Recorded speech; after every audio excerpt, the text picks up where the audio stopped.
1996 Shri K Karunakaran മുഖ്യമന്ത്രി സ്ഥാനം ഒഴിഞ്ഞതിന് ശേഷമാണ് ശ്രീ എ കെ ആന്റണി മുഖ്യമന്ത്രിയായിരിക്കുന്ന കാലഘട്ടത്തിലാണ് ജവഹർലാൽ നെഹ്റു ഇന്റർനാഷണൽ സ്റ്റേഡിയത്തിന്റെ ഔപചാരികമായ ഉദ്ഘാടനം നിർവഹിച്ചത്.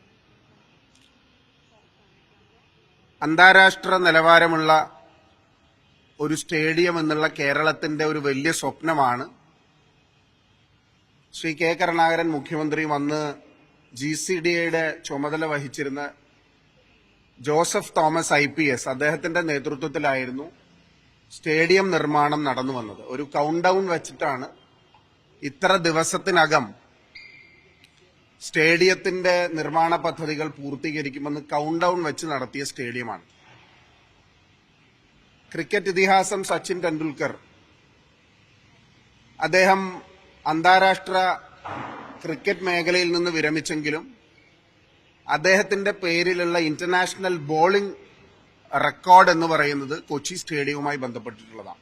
അദ്ദേഹത്തിന്റെ കരിയർ നോക്കിയാൽ അതിൽ കൊച്ചി ജവഹർലാൽ നെഹ്റു ഇന്റർനാഷണൽ സ്റ്റേഡിയമാണ് എക്കാലവും തെളിഞ്ഞു നിൽക്കുന്ന ഒന്ന്. പക്ഷെ നമ്മൾക്കറിയാം, ക്രിക്കറ്റ് ഇന്ന് ഈ സ്റ്റേഡിയത്തിൽ നിന്ന് അപ്രത്യക്ഷമായിരിക്കുകയാണ്. ക്രിക്കറ്റ് അപ്രത്യക്ഷമാകുമ്പോൾ കായിക കേരളം വലിയ ശ്രദ്ധയോടുകൂടി നോക്കിയത് ഇതൊരു ഫുട്ബോൾ സ്റ്റേഡിയം എന്നുള്ള രീതിയിലാണ്. ഒരുപാട് ക്രിക്കറ്റും ഫുട്ബോളും ഇന്റർനാഷണൽ മാച്ചസിന് വേദിയായിട്ടുള്ള കലൂർ ഇന്റർനാഷണൽ സ്റ്റേഡിയം അതിന്റെ ഭാവി എന്നുള്ളത് വലിയ അനിശ്ചിതത്വത്തിൽ നിൽക്കുക.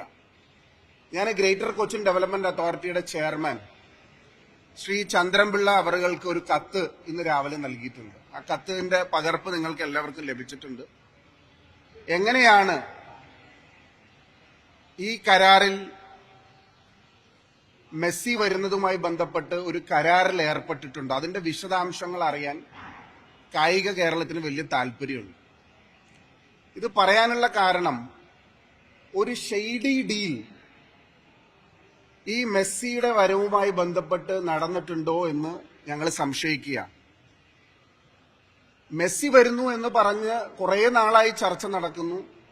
എല്ലാ ആളുകളും അതിന് അനുകൂലമായിരുന്നു, രാഷ്ട്രീയ വ്യത്യാസമില്ലാതെ എല്ലാവരും മെസ്സിയുടെ വരവിനെ കാത്ത് ആകാംക്ഷയോടുകൂടി നിൽക്കുകയാണ്. അത് ഇന്ന് വരും നാളെ വരും എന്നുള്ള പ്രതീക്ഷയിലാണ് ഞങ്ങൾ എല്ലാവരും നിന്നത്. പക്ഷെ ഒടുവിൽ മെസ്സി വരുന്നില്ല എന്നുള്ള വാർത്തയും പുറത്തു വരുന്നു.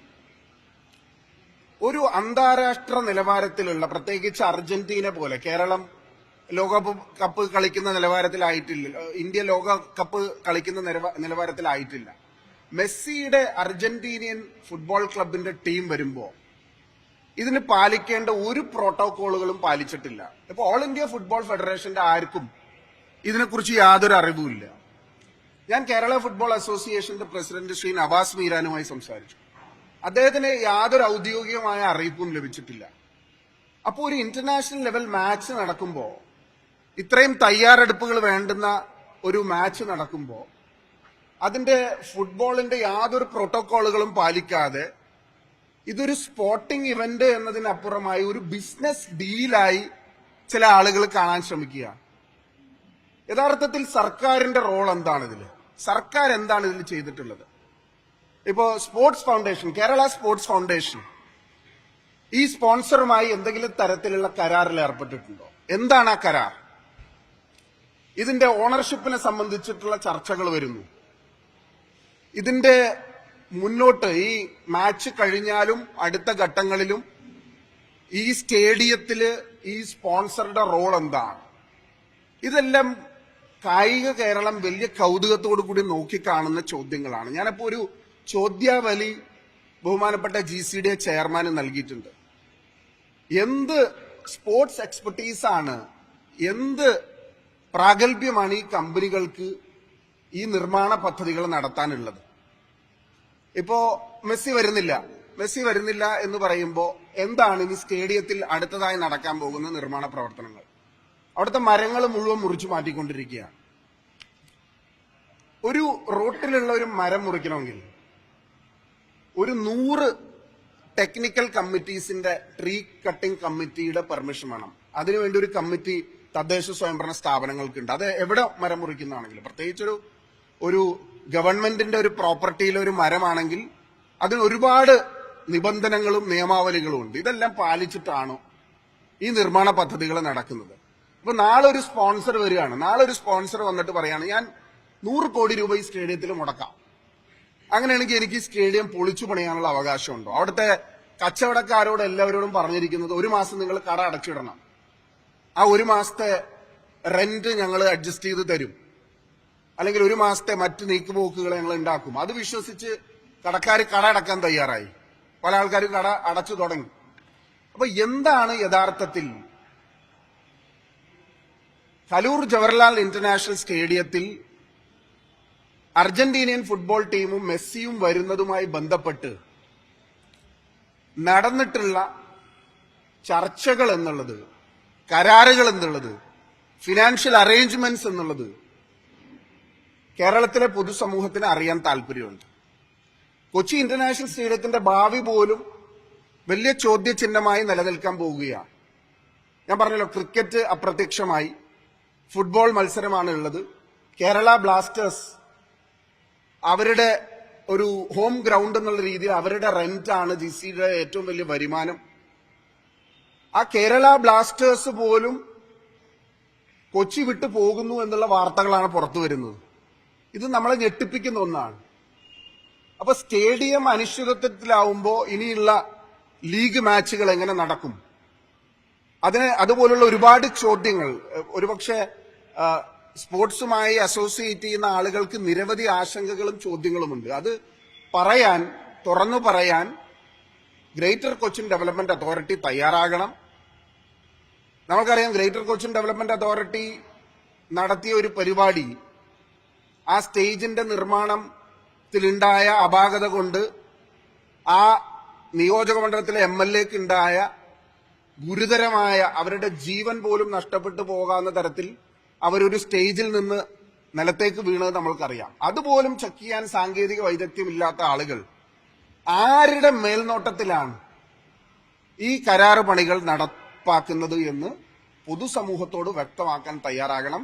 ഇതിലൊരു ഷെയ്ഡി ഫിനാൻഷ്യൽ ഡീല് നടന്നിട്ടുണ്ട്. ഗവൺമെന്റിന്റെ അറിവോടുകൂടിയാണ്, കായിക മന്ത്രിയുടെ അറിവോടുകൂടിയാണോ, മുഖ്യമന്ത്രിയുടെ അറിവോടുകൂടിയാണോ? ഞാൻ പറഞ്ഞല്ലോ, സ്റ്റേഡിയം നിർമ്മിച്ചത് ഇച്ഛാശക്തിയുള്ള ഒരു മുഖ്യമന്ത്രി കേരളം ഭരിക്കുന്ന കരുണാകരൻ കേരളം ഭരിക്കുമ്പോൾ ജോസഫ് തോമസ് IPSനെ പോലെ DGP ആയിട്ട് റിട്ടയർ ചെയ്ത ഒരാള് അതിന്റെ നിയന്ത്രണം ഏറ്റെടുത്തുകൊണ്ടാണ്. അപ്പൊ ഇപ്പോ ആ സ്റ്റേഡിയം, കേരളത്തിലെ ആദ്യത്തെ ഇന്റർനാഷണൽ സ്റ്റേഡിയത്തിന്റെ ഭാവി അവതാളത്തിലായിരിക്കുകയാണ്.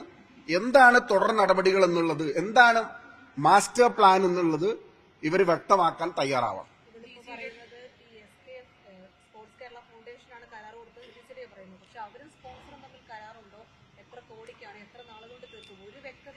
അല്ല, നിങ്ങൾക്കുള്ള ചോദ്യങ്ങൾ തന്നെയാണ് ഇവിടുത്തെ ജനപ്രതിനിധി എന്നുള്ള രീതിയിൽ ഞാൻ സർക്കാരിനോടും GCDയോടും ചോദിക്കുന്നത്. കാരണം ഒരു സ്പോർട്സ് കേരള ഫൗണ്ടേഷൻ എന്ന് പറയുന്ന സ്ഥാപനം ഞാൻ മനസ്സിലാക്കുന്നിടത്തോളം അവർക്ക് ടെക്നിക്കലോ അല്ലെങ്കിൽ മറ്റ് സ്പോർട്സ് എക്സ്പെർട്ടീസ് ഉള്ള ഒരു ഓർഗനൈസേഷൻ അല്ല. അവർ കേരള സർക്കാരിന്റെ കീഴിൽ ടർഫുകൾ ഉണ്ടാക്കാനും സ്റ്റേഡിയങ്ങൾ ഉണ്ടാക്കാനുമുള്ള തട്ടിക്കൂട്ടിയ ഒരു ഓർഗനൈസേഷനാണ്. ആ ഓർഗനൈസേഷൻ ഇതിന് പര്യാപ്തമാണോ? അവരുമായി എന്ത് എഗ്രിമെന്റാണ് കരാറുകാരൻ ഏർപ്പെട്ടിട്ടുള്ളത്? അതുപോലെ തന്നെ ഒരുപാട് ചോദ്യങ്ങൾ ഉയരുന്നുണ്ട്. ഇത് സംബന്ധിച്ച, ഇതിന്റെ ഓണർഷിപ്പിനെ സംബന്ധിച്ച്, ഇത് ഇത്ര ദിവസം സ്പോൺസർക്ക് സ്റ്റേഡിയം വിട്ടു നൽകും തുടങ്ങി ഒരുപാട് ആശങ്കകൾ മാധ്യമങ്ങളിൽ വരുന്നത് തന്നെ ഞങ്ങൾ കാണുന്നുണ്ട്. അപ്പോൾ അങ്ങനെയുള്ള ഒരു ഓർഗനൈസേഷൻ എന്തിന്റെ അടിസ്ഥാനത്തിലാണ് കരാറിൽ ഏർപ്പെട്ടത്? ഞാൻ പറഞ്ഞല്ലോ, നാളെ ഒരു വലിയ ഡീലായിട്ട് വേറൊരാൾ വരികയാണ്. ഞങ്ങൾ ഈ സ്റ്റേഡിയം ഡിസൈൻ ചെയ്തിരിക്കുന്നത് ഫുട്ബോളും ക്രിക്കറ്റും എല്ലാം നടത്താനാണ്. ക്രിക്കറ്റ് ഇല്ല, ഇനി ഫുട്ബോളിന് വേണ്ടി മാത്രമാണ്. ഇത് പൊളിച്ചു പണിയേണ്ട ഒരു സാഹചര്യമുണ്ട്. എങ്കിലും ഒരാൾ വരികയാണ്, ഞാൻ ഒരു 250 കോടി രൂപ തരാം, ഈ സ്റ്റേഡിയം ഞാൻ പുതുക്കി പണിയാം എന്ന് പറഞ്ഞാൽ, നമ്മൾ മെസ്സി ഒരു മാസത്തിനകം വരുമെന്ന് പറഞ്ഞ് ഒരു കേരളത്തിന്റെ ഇക്കോണമിയെ, സ്റ്റേഡിയത്തിന്റെ വളർച്ചയെ, കൊച്ചിയുടെ വളർച്ചയെ ലോകം മുഴുവൻ ആരാധിക്കുന്ന മെസ്സിയെ കാണാൻ 10,000-കണക്കിന് ആളുകൾ എത്തിച്ചേരുമെന്ന് പ്രതീക്ഷിച്ചിട്ടാണ് നമ്മൾ ആരും മിണ്ടാതിരുന്നത്. പക്ഷേ ഇത് ഞാൻ നേരത്തെ പറഞ്ഞതുപോലെ ഒരു ഷെയ്ഡി ഡീൽ ഇതിന്റെ പിന്നിൽ നടന്നിട്ടുണ്ട് എന്നുള്ള സംശയമാണ് ഞങ്ങൾക്കുള്ളത്. അതുകൊണ്ട് ഈ വിഷയങ്ങൾ വ്യക്തമാക്കി, അപ്പോ ഈ സ്റ്റേഡിയം ഇനി പുതുക്കി പണിയാൻ ആരെങ്കിലും വന്നാൽ അവർക്ക് കൊടുക്കുക, അങ്ങനെയുള്ള ഒരുപാട് ചോദ്യങ്ങൾ, എല്ലാ നിബന്ധനകളും മറികടന്നുകൊണ്ട്, എല്ലാ പ്രോട്ടോകോളുകളും തെറ്റിച്ചുകൊണ്ടിട്ടാണ് ഈ കരാറുകാരന് ഈ സ്റ്റേഡിയം പണിയാൻ കൊടുത്തത്. ഇപ്പൊ മെസ്സി വരുന്നു എന്ന് പറഞ്ഞിട്ട് അവിടെ മതിൽ കെട്ടുകയാണ്. അപ്പൊ ചില ആൾക്കാർ ചോദിച്ചു, ഞങ്ങൾക്ക് ലീസിന് തന്നിട്ടുള്ള ഭൂമിയുണ്ട് ഇവിടെ, അപ്പൊ അവിടെ എങ്ങനെയാ മതിൽ കെട്ടാൻ പറ്റുന്ന? കോടതിയിൽ കേസ് ഉള്ളതാണ്. അപ്പൊ മെസ്സി വരുന്നതല്ലേ, അത് കെട്ടിക്കോട്ടെ എന്ന് ഞങ്ങളും പറഞ്ഞു. പക്ഷെ അദ്ദേഹം കോടതിയിൽ പോയി, ആ ഇൻസ്റ്റിറ്റ്യൂഷൻ കോടതിയിൽ പോയി, അവർക്ക് ഇപ്പൊ അഡ്വക്കേറ്റ് കമ്മീഷൻ വെച്ച് അത് അന്വേഷിപ്പിച്ചുകൊണ്ടിരിക്കുക.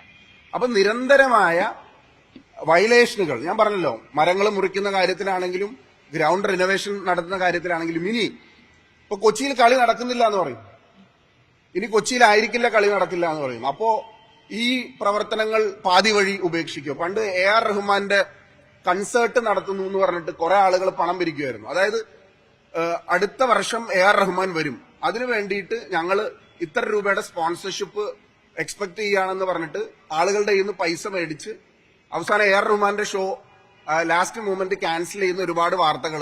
ഒരിടയ്ക്ക് ഒരു ബിസിനസ് പ്രപ്പോസൽ ആയിരുന്നു AR റഹ്മാന്റെ ഷോ നടത്തുക എന്നുള്ളത്. ഇപ്പൊ GCD എക്സിക്യൂട്ടീവ് കൗൺസിൽ തീരുമാനിച്ചിട്ടുള്ളത് കായികേതര പരിപാടികൾക്കും കൂടി ഈ സ്റ്റേഡിയം വിട്ടു നൽകും എന്നുള്ളതാണ്. അങ്ങനെ കായികേതര പരിപാടികൾക്ക് വിട്ടു നൽകാൻ അനുയോജ്യമായ രീതിയിലാണോ ഇതിന്റെ നിർമ്മാണ പ്രവർത്തനങ്ങൾ നടക്കുന്നത്? ഇതെല്ലാം ഞങ്ങളുടെ മുമ്പിൽ ചോദ്യങ്ങളാണ്, ജനങ്ങളുടെ മുമ്പിൽ ചോദ്യങ്ങളാണ്. ആ ചോദ്യങ്ങൾക്ക് മറുപടി പറയാൻ കേരള ഗവൺമെന്റ്, കായിക മന്ത്രി, അതുപോലെ തന്നെ GCDA തയ്യാറാവണം എന്നുള്ളതാണ് ഞങ്ങളുടെ ആവശ്യം.